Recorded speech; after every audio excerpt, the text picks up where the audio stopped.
your heels up and shout. Throw your hands up and shout. Throw your head back and shout. Come on now, the Bills are making it happen. Like an uninspiring morning routine from you, Poyer Green. Come on, wake it up. Let's go, baby. Let's go. It's time to talk Buffalo Bills football on the Manchild Show with Poyer Green, digital channel here on YouTube. Welcome aboard, everybody. Today's broadcast brought to you by our friends at Bayberry Automotive, where it's integrity and everything. Go see our friends at Bayberry Automotive, and we'll hear a little bit more about our friends from Bayberry in just a little bit. But let's bring in our Bills insider. We're coming fresh off of waiver day and cut day, and it's, the roster's finalized, we think. Some interesting things going on in Buffalo for sure as they get ready to crack the season opener in a little more than a week. Let's talk with Anthony Prohaska of Cover One, our Bills insider. What's up, Anthony? How are you? I'm good. How are you guys doing? Good to be talking Bills football. Here we go. We're getting closer and closer to games that actually mean something. So yeah, it's a fun time for sure. All right. Before we get to all that, I got a bone to pick with you, Prohaska. Me? Okay. Okay. Yeah, you. Okay. Yeah, you. Fair Here enough. it is. Okay. Or the Bills, and you're my Bills punching bag, so it's you. Fair enough. Understandable. Okay. Do you think you're just better than all of us? I look at the waiver claims. All these other teams are making waiver claims. I'm not seeing many waiver claims coming out of Buffalo, Anthony. Yeah, I think the Bills like what they like, and they recognize who they could get back, on the practice squad, and also just where the roster is set. So, maybe I think it's more comfortability with what they have, and they like what they've built and the guys they have in the room and the consistency that they've built. There are a couple guys who I would have liked to see claimed for my own personal interest, but yeah, I think they're confident in what they got on the roster. Yeah, let's be clear. That number for the Bills was 0. As in, we don't need any of your scraps, rest of the National Football League. We got ourselves a championship caliber team. I wish our other 2 New York teams could be saying that kind of stuff. Boy, Green, we're picking up guys left and right. I picked up 3, a couple of back on our practice squad. What's happening? All right. Let's talk about what really does matter with the Bills. And I think one of them, and we've been talking about it all camp long, Anthony, are the injuries, and in particular that corner room. So let's get into that first. We found out that their their first round draft pick is going to head to the IR for 4 weeks. So let's discuss what's going on in the corner room, and are there any real concerns here for Buffalo as they get ready to start their season? I think, initially seeing the names, and we know how tight-lipped Brandon Beane is about injury, and really everything in the organization, and they're not going to give you too much. I really want to see the official designations come next week, Wednesday, when they have to start putting out the injury report. But you see Christian Benford, not ideal. He's extremely important, but we don't know too much on what it is. So I'm kind of, is it like a rest day? Is it something like that's nagging? Is it something that we rest him a couple days and he's fine? Is it something that's lingering? So that I want to see a little more details. Trey White is probably the biggest one just because he went down in practice last week, was carted off, but there was some context added to the carting. Maybe it wasn't as bad as initially thought, but him still not practicing. His status for week 1 is in the air. If he's not playing, Max Hairston's on IR. Who's going to be your CB2? Curtis Samuel, similar thing, seemingly always kind of banged up. We don't know the severity of it. Hasn't really done much in camp or preseason because of it. Cedric Van Prank-Granger just got activated off the PUP, or, basically inactivity. So that's not too surprising. But it's nice to see Shakir making his return to practice. We'll see what happens. And then Jordan Hancock potentially as well, although Shakir obviously is, disrespect to Jordan Hancock, much more significant for week 1. And I'm interested to see kind of if he plays and if he is close to 100%. High ankle sprains, that's what he's got. Those are tricky. Sometimes it keeps guys out for a little bit of time. Sometimes it lingers if you try to play on it too early. So that's a big one to monitor.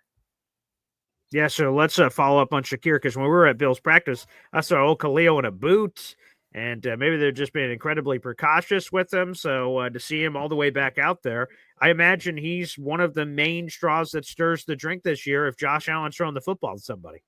Yeah, he's going to be a major focal point. I think even just within the larger conversation, I think there's still who's wide receiver 1 for the Bills? And, is it going to be Josh Palmer? Is he good enough for that? Is Keon Coleman going to make a jump? I think wide receiver 1 for the Bills is Khalil Shakir. It just comes more in the form of being a slot wide receiver and not necessarily the number one wide receiver in the traditional sense who lines up outside and like a Justin Jefferson or Jamar Chase or Julio or a Garrett Wilson or something. Yeah, sure. Yeah, that's fair. I think Garrett Wilson's a true. I've been hearing a lot of pushback on like Garrett Wilson's not a true one. I think Garrett Wilson's sweet. He was my wide receiver 1 coming out in that class. So you don't have to push me too hard on that. But yeah, I think Shakir is definitely a straw that stirs the drink. And especially with this offense where last year they started adding a lot of pass tags to their run calls, and the run worked so well for them that teams had to honor that. And if they pulled more bodies in and around the box, Allen would see the numbers outside, spit it out to Shakir. And Shakir is legitimately like a running back once he gets the ball in his hands. So just a lot of yak potential, a lot of easy button potential for Josh Allen in the offense. Shakir means a lot. So his health is definitely something to monitor. Another guy that is going to be on the Bills practice squad, and we'll throw up that list in just a minute, is Jordan Poyer. So we're going back old school here. Here's there's Poyer first. We'll get to the list in just a second. But Poyer headed to the practice squad for the Bills. Give me your thoughts, Anthony. I mean, do you think there's anything left in the tank here? Is this just the Bills being nice? Let's talk about it. I didn't watch a ton of Dolphins tape last season or this offseason, but I saw several games of theirs in preparation for Bills games and watching other opponents, and it just wasn't a great season for Poyer. He didn't have a lot of juice left when he was in his final season here with the Bills. Well, previous final season with the Bills, I should say. And I think you kind of saw that continual downward slope or trend for him in Miami. I think him coming back, similar to Jordan Phillips, who the Bills brought back, the defensive tackle, I think it's more of a culture piece, a mentorship piece, a leadership piece. Brandon Beane talked about it in his presser yesterday, having the veteran spots available on the practice squad and Poyer's familiarity with the system and knowledge, and similar thing for Jordan Phillips, and having these guys who the young guys can learn from. And especially in a safety room where you've got Cole Bishop in line to start, but not a ton of time on task, needing to learn the system with the type of role he came from and system he came from at Utah. Taylor Rapp's a good, guy to soak up information from. Poyer, tremendous as well. You got Jordan Hancock waiting in the wings. Maybe he's a future starter. So having, I think, more of a brain trust in the room, guys who know the culture, the system, who have played in big games, and who can provide that leadership and mentor and character aspect on and off the field within the organization. It's very important to the Bills. So I think Poyer is more of a move in that direction, more so than hey, this guy's going to end up starting, or hey, this guy's going to end up being safety 3 or safety 4. I think it's more of a character and culture piece, and potentially a break glass in case of emergency option if things really kind of hit the fan at safety. And Anthony, how do you guys decide? Is there like a vote for the Mr. Miyagi Award, right? You get Poyer here, you had Micah Hyde last year. Like it just seems like there's this thing. They're like, all right, everybody, let's put in your votes. Put in your votes. All right, we'll read them out, and then it's this guy as opposed to this guy. He's the chosen splinter of this Buffalo Bills team this year, it appears. Yeah, I think I think it's based on certain guys, right? And especially when the Bills. When Sean McDermott came in and Brandon Beane came in, and we saw that shift going from the drought era teams to consistently going to the playoffs, winning the AFC East, being one of the better teams, being one of the better defenses.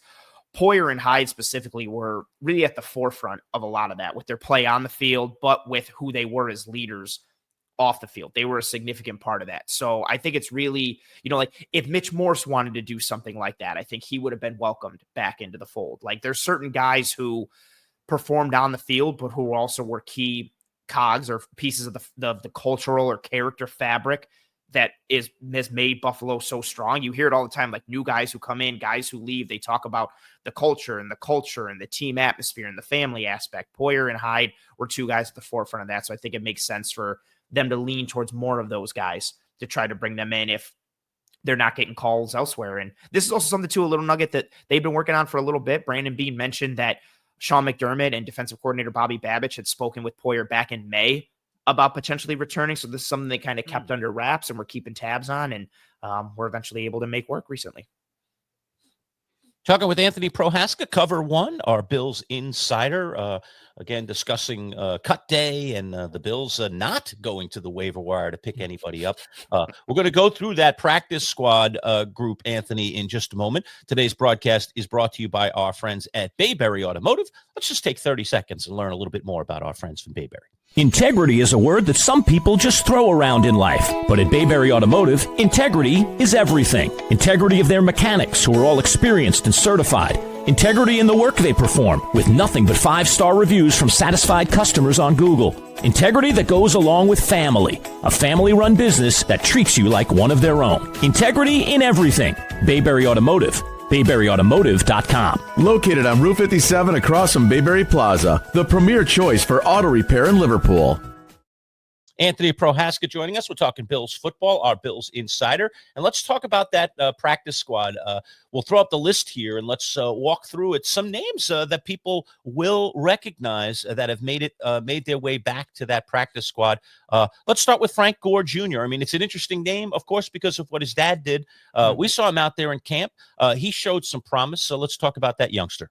Yeah, another good camp for him and another really good preseason. He had a good preseason last year, had a good preseason this year. The hardest thing for him is that the Bills have a really solid top three in that running back room with James Cook, Ray Davis, and Ty Johnson. And it's hard to crack that running back room, especially if there's not a ton of special teams value, which it right now isn't in the cards for Gore. But he just legitimately consistently is effective almost every time he gets the ball. Like, he's just an efficient runner, mover, doesn't have a lot of flash to him. He's more of a one-cut guy, but he knows how to get defenders off kilter. He runs through arm tackles and shoulder tackles. He's able to catch the ball out of the backfield. He can do some stuff in pass protection. So really nice to see him come back. He was like my top practice squad guy that I wanted to see come back, even though the running back room is pretty short up this year and potentially for the future. He's played well, and I just have an affinity for him with the type of style that he has. Oh, when we were at practice, this is going to sound like a stupid thing to say, but I'll say it anyway because it's just been on my mind. Like, he's such a spitting image of his dad. Like, when I saw him walk off the field for a second, I had to go like, "Is that Frank? Did Senior?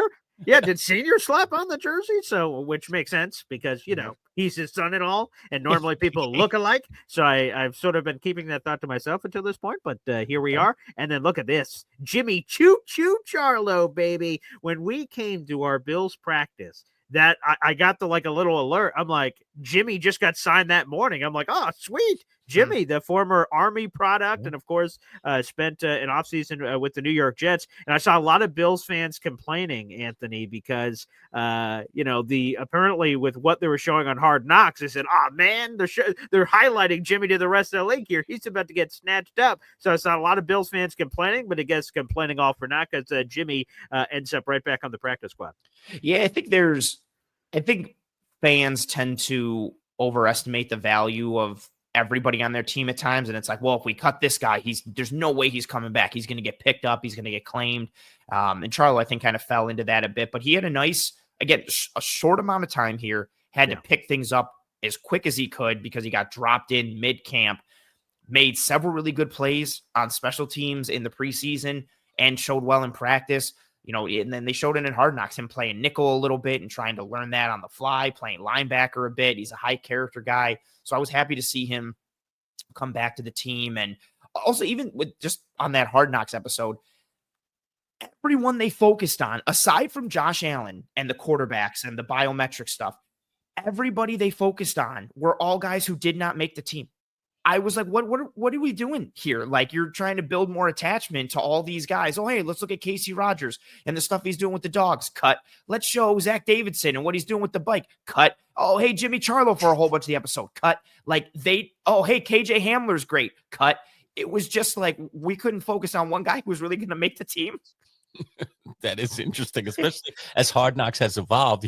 That used to be the old Hard Knocks, you'd be dealing with these guys right on the fringes, but the new Hard Knocks has been, let's talk about the superstars. And that way you can build them up, and then you get the moment where the camera's in the office and they come in and it's like, hey, it's really hard to make the team and this is a really hard decision, but hey, dude, you made it, and you get the feel good moment. We didn't get any of that because everybody they focused on got cut.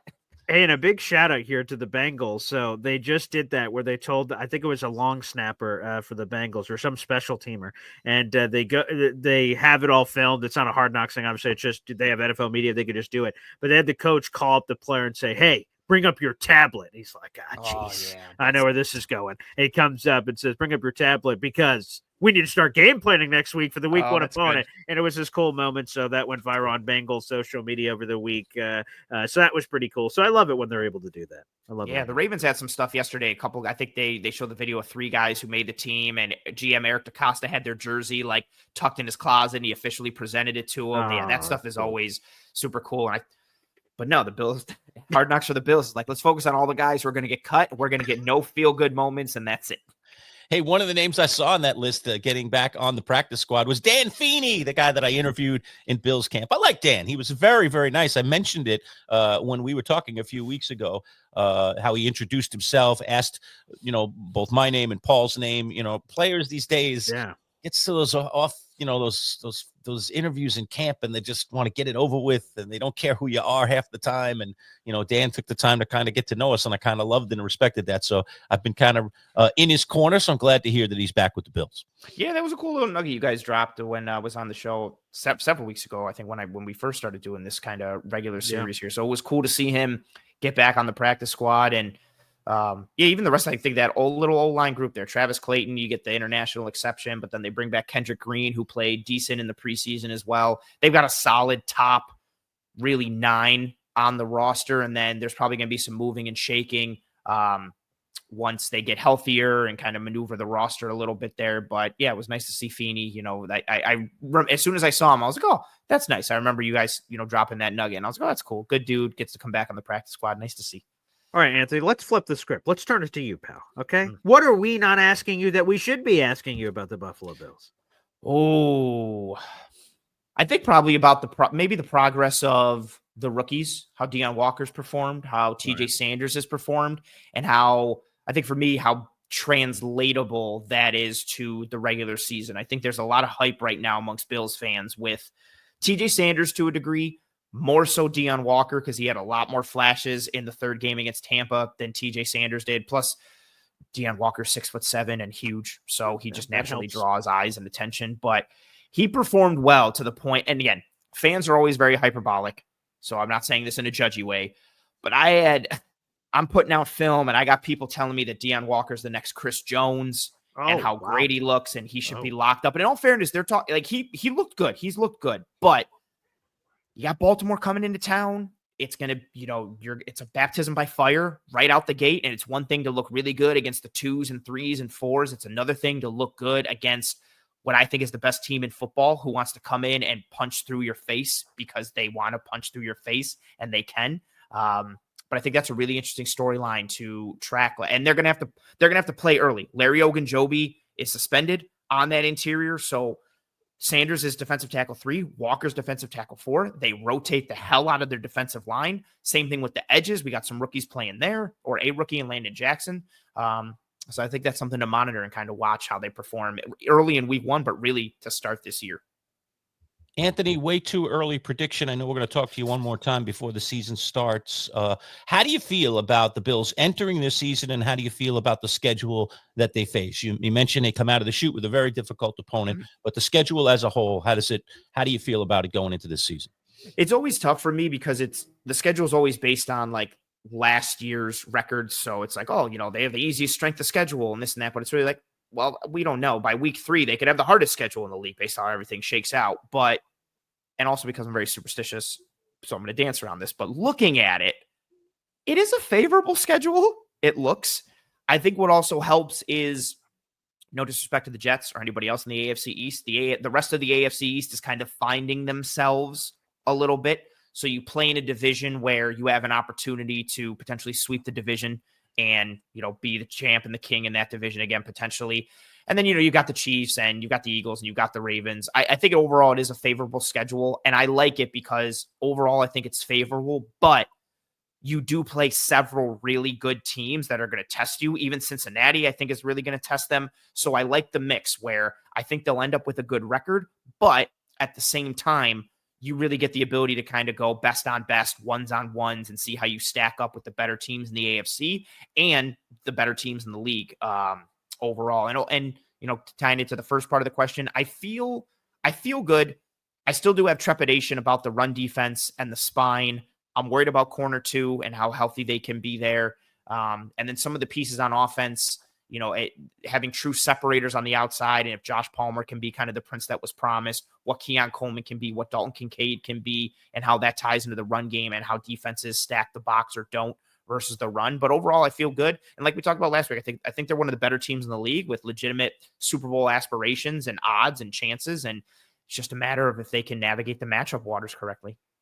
Random other story, because he was there in camp, but we were there. Mike White, he gets dumped. Okay, so be it. But he didn't end up back on the practice squad. Is that something you anticipate to happen in the near future, or they didn't like what they saw? What was the Mike White story? They talked about him, or Brandon Beane talked about him yesterday, and said it multiple times that they would not rule out kind of reuniting with him in any way, shape, or form. And I think it came down to a couple things. I think it was really him and Trubisky battling out for QB2. And we talked on the show, I wanted Mike White to win that job. And Mike White played well. Trubisky just also played well. He started to rip it a little bit more. He's making some plays downfield, showing some athleticism. And I think if there was again, baseball, tie goes to the runner. I think if there was a tie in the situation, it was going to Trubisky. And at worst, it was a tie, but it was slight edge to Trubisky.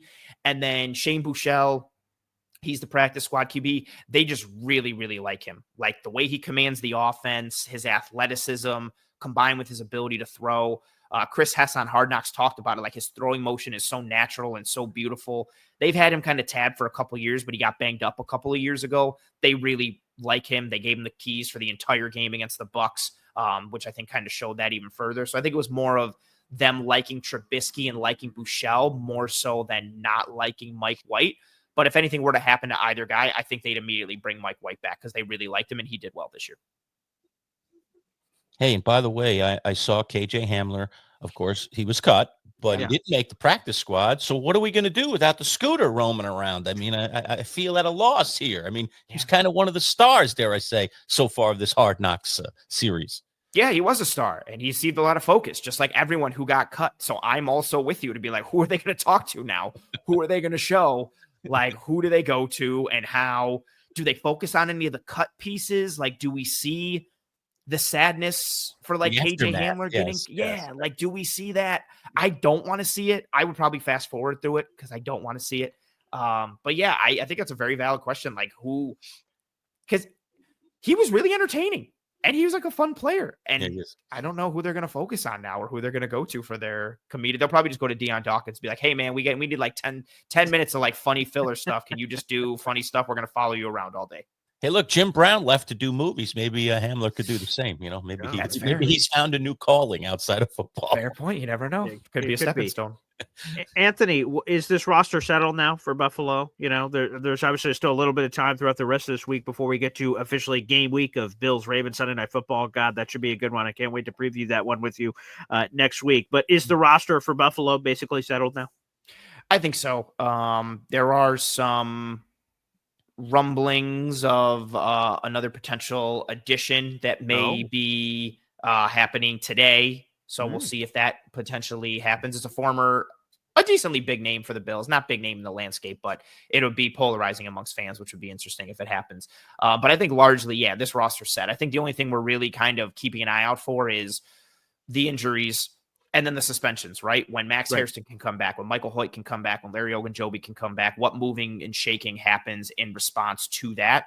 But aside from that, no, I think it's Alec Anderson, he's on the 53. So I think a lot of it is, the moving and shaking that occurs once those guys are eligible to come back. But as of right now, heading into week 1, I think it's set. Heading into the first quarter of the year, it's set unless, fingers crossed, God forbid, anybody gets hurt or something crazy happens or, I don't know, somebody suddenly becomes available and worthwhile. But largely we're set. Practice squad and 53.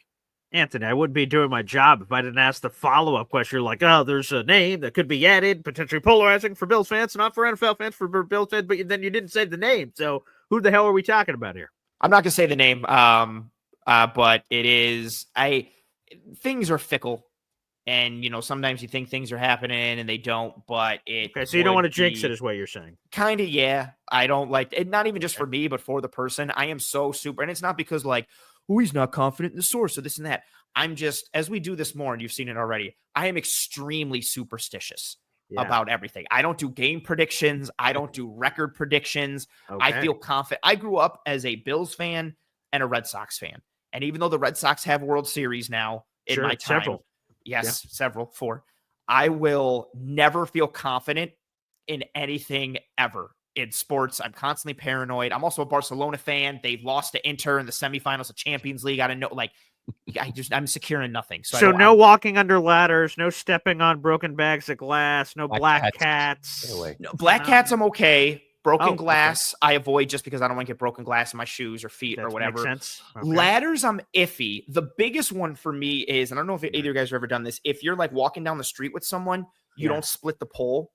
Like if there's a pole here, so say there's a pole here, you both have to go this way or you both have to go that way. If Don't like split it. say my buddy say like I will literally say we're walking and my buddy goes this way and I'm starting to go the other side, I will stop and backtrack and go the same way that he went around the pole. Interesting. And what's funny is I didn't know that growing up. I learned it from my friends in New York City when I moved to New York, and we were going to play ball, and they were like, "Don't split the pole, don't split the pole," and I did. And we went to play ball, and I jacked up my knee in the first like 15 minutes. And I was like, it's because I didn't split the pole. Oh, obviously. So ever since, that's the big one for me now. I won't, and it happens a lot. You're walking down the street and you're talking, and then I got to stop and go back this way because I don't want to split the pole. That's the big one for me. You ever see the movie As Good as It Gets, Anthony, with Jack Nicholson and Helen Hunt? I've seen pieces of it, but not the full thing. You should watch that. He's a little OCD in that movie, and there's some of the stuff in there you'd enjoy it. I think. I probably would. That would be right up my alley. As always, Anthony, it's great to talk to you. I always find that we've talked with many Bills insiders over the years. They're all somewhat paranoid, maybe not quite as paranoid as you, but paranoid about, as the Bills have become a contender. I mean, they are a contender. I think it's very fair to say that. They're just extremely cautious in their viewpoint because they don't want, as you say, jinx it, because they've been through pain. And I understand getting there 4 times and not being able to. And the 17-year playoff draft, It's just the things that you like being a little kid and seeing the Music City Miracle, like, because it's not just losses, it's improbable losses. Yeah, and like I can understand you miss a kick in the Super Bowl. Okay, kickers miss kicks. Like that's not being cursed or crazy. But the Music City Miracle, that's nuts. 13 seconds, that's nuts. Like, come on. Like, that's just creative. That's snatching defeat from the jaws of victory. And that's why I am the way I am. No, I can't blame you. All right, my friend. Always good to talk to you. We will check in with you again next week. We'll be talking about real football games. I'm looking forward to it, my friend. Thanks again for joining us. Yeah, thank you for having me. Great time.